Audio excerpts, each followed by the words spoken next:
Olá, este é o Conexão Futura aqui pelo canal Futura e também pela internet. Saiba tudo sobre o nosso programa acessando o site futura.org.br/Conexão Futura. Bom, a riqueza das 62 pessoas mais ricas do mundo aumentou em 44% entre 2010 e 2015, o que representa cerca de $500 bilhão. Ao mesmo tempo, a riqueza detida pela metade mais pobre da humanidade caiu $1 trilhão. É o que aponta o relatório A Economia para o 1%, lançado recentemente pela organização Oxfam. Ainda de acordo com esse estudo, a distância entre ricos e pobres está chegando a novos extremos. O 1% mais rico da população mundial acumula atualmente mais riquezas que todo o resto do mundo. Por que então a distribuição de renda tem piorado? Como desenvolver uma economia que promova a igualdade? Para conversar com a gente sobre esse assunto, eu recebo aqui no estúdio Heloísa Oliveira, diretora executiva da Fundação Abrinq. Boa tarde, Heloísa, tudo bem? Bem-vinda. Boa tarde, obrigada. E Kátia Maia, diretora executiva da Oxfam Brasil. Boa tarde, Kátia, obrigada pela presença. Boa tarde, obrigada pelo convite. E você em casa, claro, como sempre, também é nosso convidado. Acompanhe então com a gente os próximos 25 minutos dessa conversa tão importante, né, Kátia? Kátia, eu queria começar exatamente com você, porque o relatório da Oxfam fez parte aí das discussões de Davos, que acabou agora no último dia 23 de janeiro. Qual foi a repercussão desse relatório? Esse foi um tema debatido, a desigualdade e a concentração de renda. Foi um assunto que estimulou os governantes nesse encontro? Sim, em primeiro lugar, a gente preparou esse relatório justamente para ser lançado em Davos, onde está a concentração da riqueza do mundo, não é mesmo? Então, nós queríamos realmente levar para os participantes de Davos os números tão absurdos, tão impactantes que estamos vendo hoje em termos de concentração. E nós tivemos, no primeiro dia, na inauguração do Fórum Econômico, o discurso de abertura do vice-presidente dos Estados Unidos. Ao final do seu discurso, ele menciona, o relatório da Oxfam menciona os dados, chamando a atenção dos empresários para que algo precisa ser feito. Estamos enfrentando níveis de desigualdade extremos e isso precisa de uma atitude, tanto do setor empresarial como também dos governantes.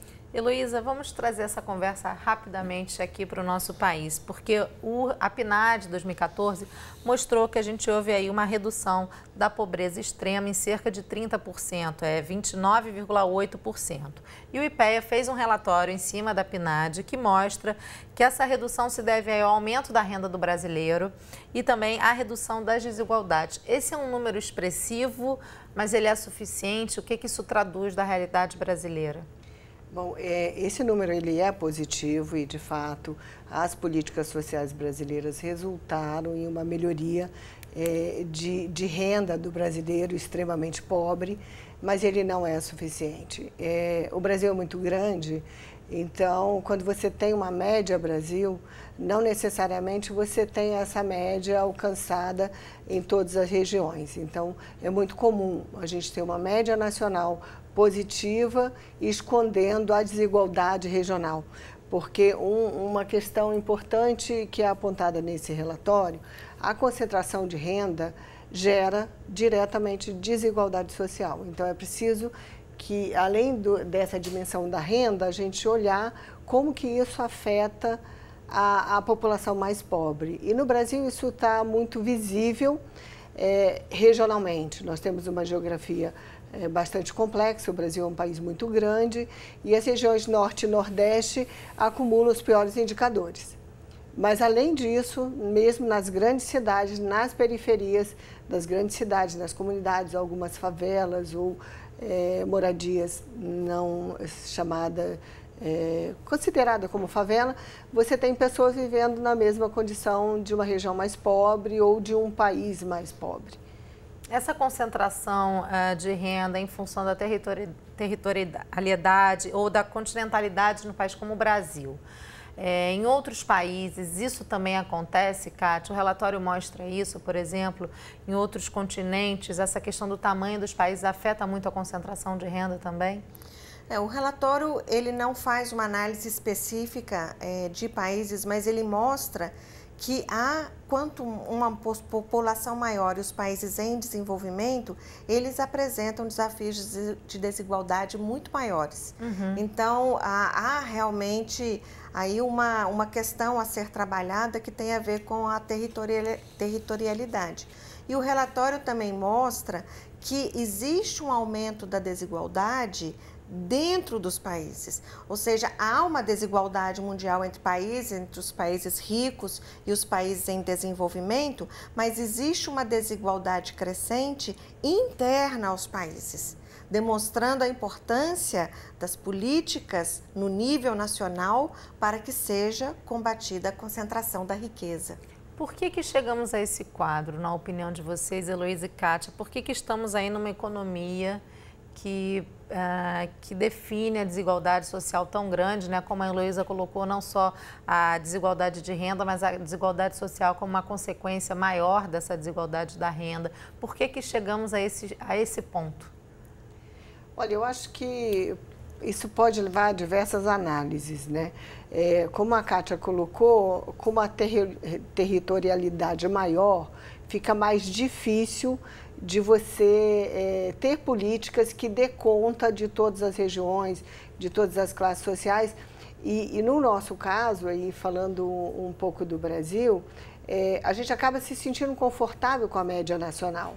Então, por exemplo, acabou de encerrar em 2015 o período dos Objetivos de Desenvolvimento do Milênio. O Brasil cumpriu 7 dos 8 objetivos propostos. Que o primeiro deles é a erradicação da pobreza e da fome, né? Tinha mortalidade infantil, mortalidade materna, diversos objetivos. E nesse período, isso foi muito voltado para países pobres. Mas mesmo o Brasil tendo cumprido 7 desses objetivos, alguns deles, se você olhasse o resultado regional, algumas regiões não tinham cumprido aquele objetivo. Então, assim, a gente olhar o resultado de um país tão grande pode nos levar a um conforto ou um alento de que está tudo bem e, por isso, não se toma medidas de políticas que vão resolver as questões da desigualdade. Então, assim, eu acho que a gente não pode se sentir confortável com esses resultados, que é o caso que acontece muitas vezes conosco, como, por exemplo, o dado que você citou no começo da PNAD, mas se você olhar essas populações e aí olhar como é o desempenho de educação, desempenho de saúde, condições de moradia, condições de saneamento, de acesso à água, você vai ver que associado a esse crescimento da renda, não houve crescimento dos outros serviços sociais. A gente não precisa nem olhar para os números, né? Basta caminhar pelas periferias de uma cidade, por exemplo, como do Rio de Janeiro, Salvador, São Paulo, que essa desigualdade e a falta de acesso a esses serviços básicos que a Heloísa citou são visíveis. Kátia, quais são as possíveis soluções para essa concentração de renda? Então, no relatório da Oxfam, a gente aponta alguns dos problemas que a gente considera principais, que estão causando e aumentando essa desigualdade, e o que a gente considera que poderiam ser soluções para ajudar a resolver isso. Um desses problemas tem a ver com os benefícios fiscais, que são esses incentivos que os estados, municípios e países dão para a instalação de empresas, indústrias nos seus territórios. Né? Onde há sempre, a gente reduz o imposto para a empresa estar aqui conosco. Bom, existe uma perda grande de arrecadação fiscal para os programas, que são os programas que vão enfrentar a pobreza, as políticas de educação, de saúde, de moradia, de saneamento, que perdem capacidade de recurso porque o Estado deixou. E isso nem sempre é transparente. Um outro elemento é realmente a questão da tributação. A questão da tributação, dos impostos que as pessoas pagam, os impostos que são colocados sobre as grandes riquezas, é importante deixar bem claro que isso nós não estamos falando aqui de tributação de classe média, não é isso, estamos falando de milionários, estamos falando de um volume de recursos enorme. Olha, qualquer país desenvolvido que possa ser para nós uma referência, o seu desenvolvimento, ele é baseado na arrecadação de impostos e na implementação de políticas. A Suécia, no início dos 1900, a Suécia era um dos países super desiguais. A Suécia tinha índices de desigualdade do que a Turquia hoje. E a Suécia saiu desse nível de desigualdade com o quê? Com arrecadação e distribuição de impostos. Agora, nós pagamos muitos impostos no Brasil e, infelizmente, isso não é revertido para essas questões que vocês colocaram aqui, né? Tem também aí uma questão da administração pública. Sem dúvida. Tem a questão da administração pública, que é um ponto importante, a questão da participação e do monitoramento da sociedade civil sobre o uso desses recursos, mas independente da criação de novos impostos, que é uma discussão bem acalorada aqui no Brasil, há uma realidade de que o imposto no Brasil, quem paga mais imposto é quem ganha menos. E as grandes fortunas e as grandes heranças não são justamente taxadas no país. E esse desafio a gente precisa enfrentar. Quer dizer, a desigualdade já começa aí, né?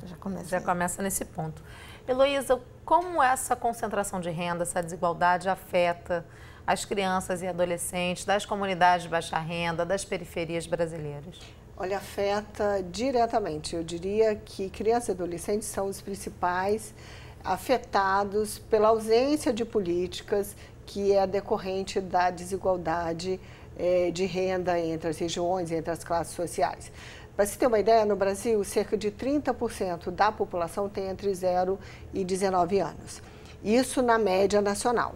Na região norte, esse número chega a 37%, sendo que em alguns estados da região norte passa de 40%.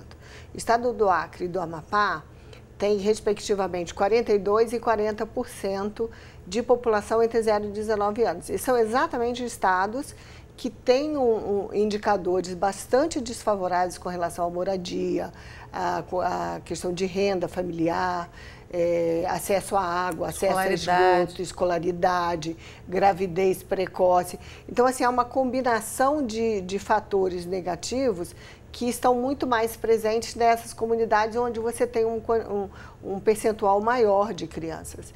Então, assim, é muito importante que a gente tenha consciência de que nós não estamos falando só de renda e não estamos falando de uma coisa que está absolutamente fora da realidade do brasileiro. Nós estamos falando de uma coisa que afeta diariamente as famílias e principalmente crianças e adolescentes. Posso estar errada, vocês por favor me corrijam no meu raciocínio, mas a gente vê, claro, nas comunidades de baixa renda o maior número de filhos por falta também de políticas de acesso à saúde, de controle da natalidade, né, nessas regiões. Então, muitas vezes, sem planejamento familiar, isso também acaba afetando diretamente, né, Heloísa? E olha, tem um dado que é assim, estarrecedor.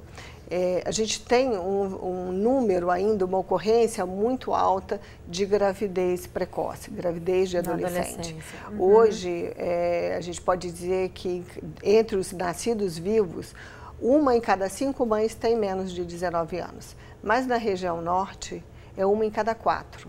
Ou seja, de cada 4 mães que teve um bebê, uma delas tem menos de 19 anos. E é comum você encontrar naquela região adolescentes de 15, 16 anos que já têm 2, 3 filhos. Então, assim, isso é um fato que mostra a fragilidade social que essas famílias têm, a falta de acesso à informação, a falta de acesso a serviços de saúde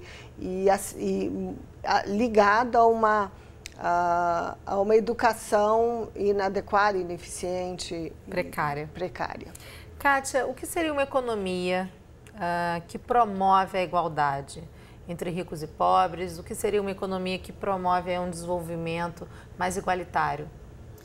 Bom, uma economia que garanta o acesso aos serviços que são de direito, que fazem parte, por exemplo, da Constituição de um país, como é o caso do nosso, né? O acesso à educação, o acesso à saúde de qualidade. Seria uma economia que tem uma tributação justa, seria uma economia que controla, que tem um mecanismo de controle para que os grandes milionários e as grandes multinacionais não transfiram os recursos para os paraísos fiscais. né? Onde possa existir um controle sobre esse espaço, esses territórios, onde são transferidos milhões. Existem hoje 7 trilhões e 600 bilhões de dólares em paraísos fiscais, ou seja, dinheiro que foi para esses países, esses territórios, sem pagar o imposto respectivo. Imposto esse que poderia ser revertido. Revertido para construir uma economia onde existam oportunidades justas. Agora, a gente falou aqui do Fórum Econômico Mundial. No final de 2015, a gente teve aí o grande encontro, que foi a COP21, para discutir o desenvolvimento sustentável, e aí chegamos a acordos e metas climáticas. Como é que, na opinião de vocês, essas metas, né, definidas na COP21 para um desenvolvimento sustentável, caminham aí ao encontro da igualdade de renda, da diminuição dessa concentração, na opinião de vocês, por favor? Além da COP21, na Assembleia da ONU de setembro foi aprovado um novo acordo de metas de desenvolvimento sustentável que sucedeu os Objetivos de Desenvolvimento do Milênio. Foram aprovadas 17 metas. Dessas 17 metas, a primeira delas fala de erradicar a pobreza. E, infelizmente, no acordo de metas, a questão do enfrentamento da desigualdade social, embora a sociedade civil tenha brigado muito por isso, não ficou tão explícito nesse acordo. Então, agora a gente está num momento muito importante, onde os países que firmaram o acordo, que aderiram ao acordo, inclusive o Brasil, começam a discutir a implementação desse acordo em seus países. E esse acordo engloba também questões climáticas, que depois foi melhor detalhado na COP21. É o momento da sociedade cobrar que o enfrentamento da desigualdade esteja claro na implementação dessas metas em cada país. Kátia, o relatório da Oxfam aponta isso também, né, que a Heloísa está colocando. Sim. A questão dos gases poluentes, da emissão de carbono, como é que isso afeta as nações pobres? Na verdade, o relatório mostra que a desigualdade econômica está vinculada a vários níveis de desigualdade, né? E ela mostra que os 50% mais pobres de toda a população mundial, eles emitem 10% dos gases que estão causando o efeito estufa hoje. E eles são, sem a menor dúvida, os mais afetados pelos grandes desastres ambientais que estão acontecendo. Ou seja, é uma população de 3 bilhões e 600 milhões de pessoas que tem uma emissão mínima, mas que paga o preço dos impactos disso, né? Então, novamente, a gente vê se repetindo e se reforçando. É como uma máquina com várias engenharias que vão reforçando a situação de desigualdade. A gente está caminhando já para o fim do programa. Antes da gente fazer mais algumas perguntas, eu quero mostrar alguns sites para quem está em casa. Eu vou mostrar o site da Oxfam, que fez esse relatório, que é a economia do 1%. Eu vou mostrar aqui, oxfam.org.br. Você tem acesso ao relatório, tem até a Kátia aqui falando do mundo desigual, né? Tem até uma pergunta boa aqui, o mundo desigual é tão viável, Kátia? A gente pode ficar com essa pergunta. Tem aqui, eu vou abrir logo do lado uma aba que traz exatamente o relatório, para você que está em casa, que quer conhecer mais relatório da Oxfam, a economia para o 1%, que é o tema que deu início aí à nossa discussão de hoje, e também o site da Fundação Abrinq, fundabrinq.org.br, que está sendo representada aqui hoje pela Heloísa. Então vamos ficar com aquela pergunta, Kátia, um mundo desigual como que a gente vive hoje é viável? Não é viável. A perspectiva nossa é de que precisamos mudar isso, porque não é viável. Estamos hoje com esses 62 bilionários. Como será no próximo ano? E como vamos continuar pondo em risco todos os avanços que foram alcançados no combate à pobreza até agora? O mais importante é o seguinte: tem solução. Não é impossível.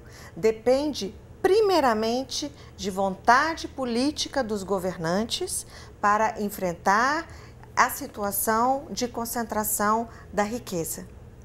A Heloísa está aqui concordando com a Kátia, né, Heloísa? Concordo. Quais são os aspectos, então, desses pontos que a gente colocou, desigualdade, concentração de renda, que você gostaria de destacar para a nossa realidade, para a realidade das crianças e adolescentes e esse mundo possível, né, que a gente quer tanto aí para diminuir a concentração de renda? No Brasil, a gente tem um arcabouço legal de proteção à criança e adolescente muito bem elaborado. A Constituição brasileira trouxe para a legislação brasileira os avanços da discussão internacional da Convenção Internacional dos Direitos da Criança. Mas, infelizmente, embora você tenha na lei expressa a prioridade absoluta para a criança e adolescente, o direito, todos aí enumera o artigo 227, enumera todos os direitos, na prática as políticas não materializam esse direito para todos. Então, assim, você tem educação, temos quase universalidade na educação, mas não é uma educação de qualidade satisfatória em todas as escolas, em todas as regiões. E a universalização só ali no ensino fundamental. É no número, e é o número, digamos assim, olhando só o número de matrículas, sem considerar a qualidade. Se você olhar mais detalhadamente, por exemplo, creche, o acesso à creche é um tema que a gente vem trabalhando para melhorar essas condições, porque está no plano nacional, ou seja, não precisamos nem novas políticas, precisamos dar materialidade e eficiência a essas políticas que temos já definidas e que estão muito bem colocadas na Constituição Federal. Então, assim, não é preciso muito, é preciso apenas tirar do papel e fazer acontecer as coisas que já estão previstas. Para a gente encerrar, como é que essa desigualdade afeta nós aqui que estamos conversando, a população de classe média? Como é que essa desigualdade, porque muitas vezes a gente está falando aqui de cifras bilionárias, né, milionárias, e muitas vezes a pessoa que está em casa nos assistindo está assim, mas como é que eu posso ser responsável por isso? O que eu posso fazer para diminuir essa concentração de renda? Como é que a gente pode aproximar essa conversa de nós, de uma classe média, baixa ou um pouco mais alta? Como é que isso pode ser parte aí do dia a dia? Como é que as pessoas podem, para a gente encerrar, contribuir para a melhoria da igualdade mundial? Olha, eu diria que o primeiro passo é se indignar. A gente precisa se indignar com essa situação. A gente precisa se indignar com o fato de que, com tanta riqueza no mundo, 1 em cada 9 pessoas não tem o que comer hoje. E isso não pode ser natural. Então, eu acho que a indignação de falar, mas por que tanta concentração, com tanta gente precisando, é um passo importante. E o segundo é se mobilizar e participar. É prestar atenção no que está acontecendo em termos da política, das políticas públicas, como que isso está sendo implementado, é garantir a defesa dos direitos que foram conquistados com muito esforço na nossa Constituição. Com certeza. Heloísa, por favor. Eu concordo com os pontos colocados pela Kátia. Eu diria que assim, nós estamos num ano muito importante, é um ano de eleições municipais. Então, assim, além de se indignar e de colocar isso na pauta e debater essa questão na sociedade, nós, através das redes sociais, de todos os mecanismos de discussão que tiver à sua disposição, cobrar e escolher bem o seu candidato a gestor público. Porque é através dele que você vai conseguir, de fato, fazer a mudança. Através de políticas ou a efetividade das políticas que já tem. Então, eu diria que esse é o caminho. Que bom. Olha, muito obrigada. A gente, infelizmente, está caminhando já para o fim do programa. Estamos quase estourando o tempo. Eu queria agradecer mais uma vez a participação de vocês. A gente poderia conversar a tarde toda sobre esse tema. Obrigada, viu? Até uma próxima oportunidade. Obrigada, Larissa. O Conexão Futura vai ao ar de segunda a sexta na tela do canal Futura e a qualquer hora do dia e da noite no site futura.org.br/Conexão Futura. A você de casa, obrigada pela companhia e até uma próxima oportunidade. Tchau!